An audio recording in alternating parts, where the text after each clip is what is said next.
তোমার পিতাকে আমি মুক্ত করতে পারবো না, তোমার পিতাকে একমাত্র মুক্ত করতে পারো তুমি।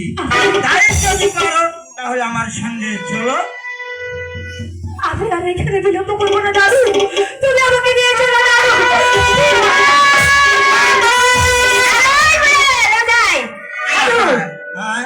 আমাকে বিয়ে বাড়ি যাইতে হবে না? বিয়ে বাড়ি আর বোঝাই মন দিয়া তোর ভালো পাই আমরা